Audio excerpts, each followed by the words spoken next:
Sejam bem-vindos a mais uma aula no SoftEduc. Hoje falamos sobre Física 3.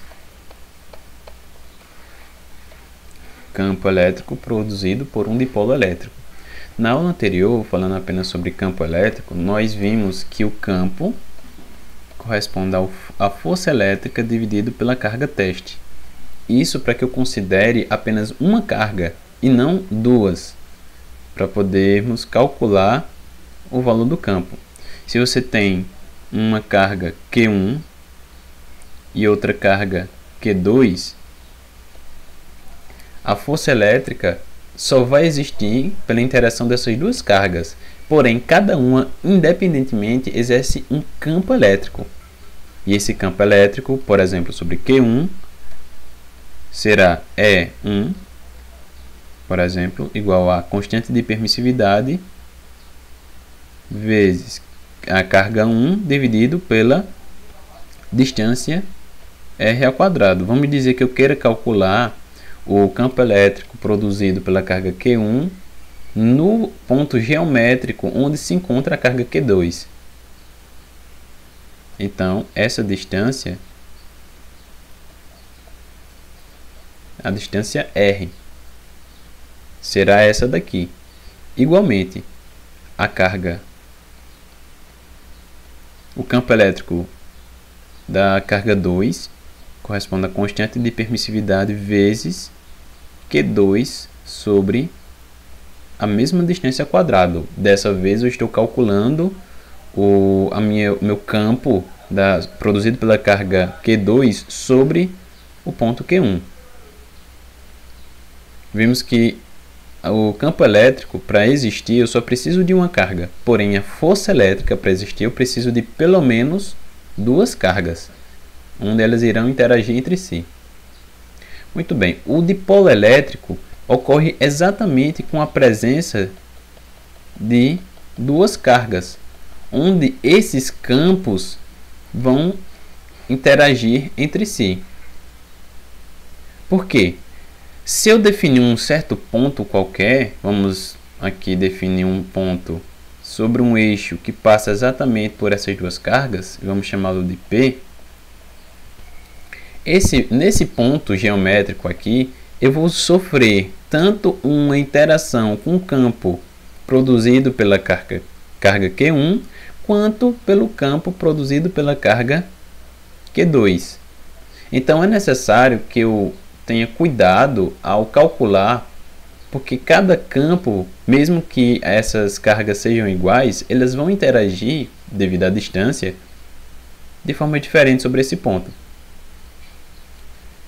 Note o seguinte, que essa distância aqui, vamos chamar a distância daqui para cá de x, vai ser r mais x, enquanto essa distância daqui para cá vai ser apenas x. Vamos calcular o campo elétrico sobre esse ponto. Campo elétrico sobre o ponto P, certo? Vai ser o campo elétrico 1, que é da carga 1, sobre ponto P, mais o campo elétrico 2, que é da carga 2, sobre o ponto P.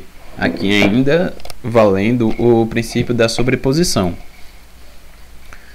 Temos então o seguinte, que o campo elétrico da carga 1 sobre o ponto P vai ser medido por constante de permissividade vezes carga 1 sobre a distância ao quadrado. Mas qual é a distância de Q1 até P?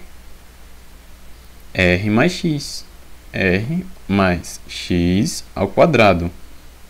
Mas agora vamos calcular o campo elétrico produzido pelo Q2 sobre P. Então aqui deveria ter ordem trocada, sobre o ponto P devido a 2. Aqui devido a 1 e aqui devido a 2. Novamente, constante de permissividade vezes carga 2 sobre, nesse caso aqui, a minha distância é apenas x, sobre x ao quadrado. Note que deve haver um certo cuidado quanto à maneira de se calcular por conta da distância. A distância de um para outro vai influenciar no processo de cálculo, vai influenciar por os sinais no caso para você verificar se os campos estão se somando ou se subtraindo. Por exemplo, devido à carga 1, eu tenho o campo E1. Devido à carga 2, eu tenho o campo E2.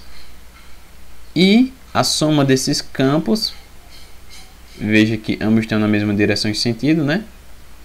Vamos chamar isso aqui de resultado, que é exatamente esse EP aqui, que é a soma desses dois. Caso um fosse positivo e o outro fosse negativo, se eu tivesse no lugar de dois positivos, eu tivesse uma carga positiva aqui e uma carga negativa aqui, e eu tendo um eixo que passa por elas, para eu verificar nesse ponto P, dessa vez o que? Tenho daqui para cá um valor R, daqui para cá eu tenho um valor X. Então, veja que a força produzida, o campo elétrico produzido por esse daqui, ele está emanando linhas de força, enquanto que a minha segunda está puxando, está atraindo linhas de força. Então, o campo produzido pela carga 1 vai empurrar a carga P, e o campo produzido pela carga 2 vai puxar a carga P. Nesse caso, eu vou ter que subtrair essas duas cargas, onde uma que está apontando na direção positiva do eixo X, no caso o Q1, vai ser positivo, e outra que está apontando na direção negativa do eixo X, no caso a da carga 2, vai ser negativa. E quando eu subtrair os dois, eu vou obter exatamente sobre a carga P. Então, vai haver o cuidado quando você for utilizar os sinais entre elas. Só para fazer uma consideração rápida, você vai ter algumas possibilidades diferentes de pontos em relação a duas cargas, né? Enquanto um ponto no eixo, onde essas duas cargas se encontram. Vamos considerar duas cargas positivas, duas cargas negativas e uma carga positiva e uma negativa. Eu não preciso considerar uma negativa e outra positiva, que vai ser a mesma coisa dessa, só que mudando os sentidos das forças, certo? Essa primeira vai ser sempre a carga 1 e a segunda a carga 2. E por elas eu tenho sempre o eixo das abscissas. Não faz a diferença do eixo que eu escolho. Eu posso escolher X para ser o eixo, Y para ser o eixo, ou até mesmo Z para ser o eixo. Tanto faz, o princípio vai ser o mesmo. A não ser que você tenha cargas que ocupem eixos diferentes. Aí isso vai influenciar que você vai ter que utilizar as forças também em relação à decomposição dos ângulos. Se você tem três posições possíveis para um ponto geométrico aqui nesse eixo, ou você está antes das duas cargas, ou você está após as duas cargas. Vamos chamar isso aqui de P1, esse aqui de P2,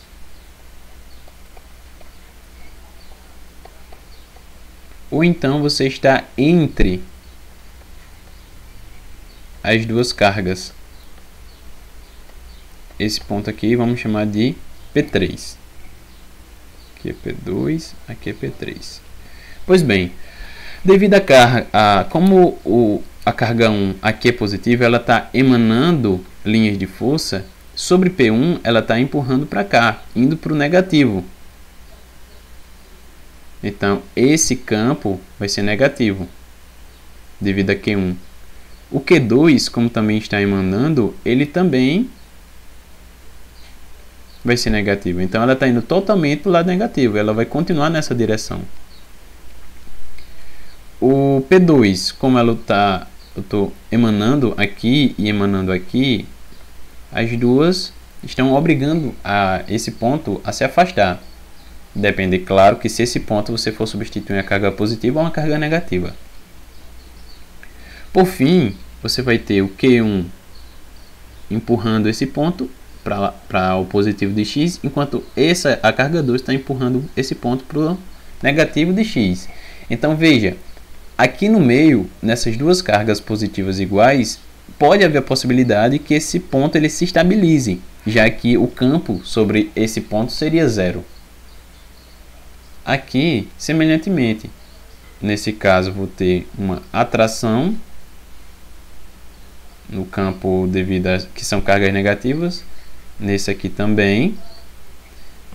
Na P3 eu vou ter uma atração devido a Q1 e uma atração devido a Q2. Como são opostas, elas podem acabar se anulando e esse ponto se achar em algum lugar estável entre essas duas cargas pontiformes.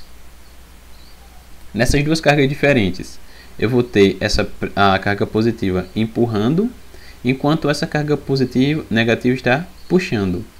Nesse ponto, a carga positiva está empurrando, enquanto que essa carga negativa está puxando. Nesse ponto, a carga positiva está empurrando, enquanto que a carga negativa está puxando.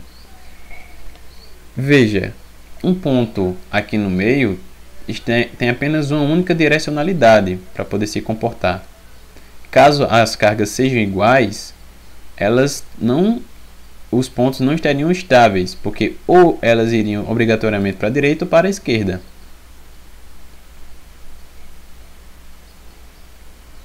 Agora, se as cargas são iguais, no centro você vai obter a estabilidade, enquanto que nas cargas diferentes você vai obter essa estabilidade ou à direita das duas cargas ou à esquerda das duas cargas. Apenas um toque. No caso das cargas diferentes, vai haver a necessidade da diferença do módulo das cargas. Caso as cargas sejam iguais, você vai obter ainda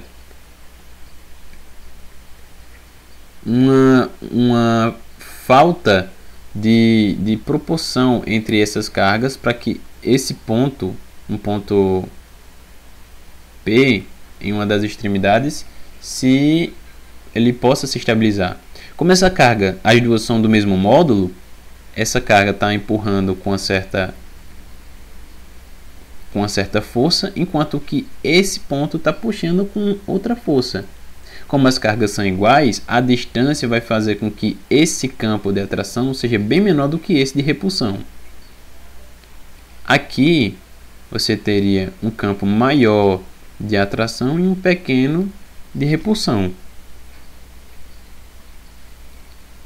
Então, vai haver uma necessidade de uma diferença de módulo, para que, por exemplo, eu tenha uma carga aqui e outra carga aqui, o dobro dessa. Então, pode haver um ponto aqui, onde, apesar dele estar mais próximo dessa, fazendo com que esse módulo desse vetor de repulsão seja tanto, eu posso compensar devido a essa carga ser maior. Isso vai fazer com que ela se estabilize. Veja, ela vai estar o ponto de estabilidade vai estar sempre oposto à carga de módulo maior. Nesse caso, para que ela pudesse se estabilizar à direita da carga negativa, eu precisaria que a carga positiva em módulo fosse maior do que o módulo da carga negativa.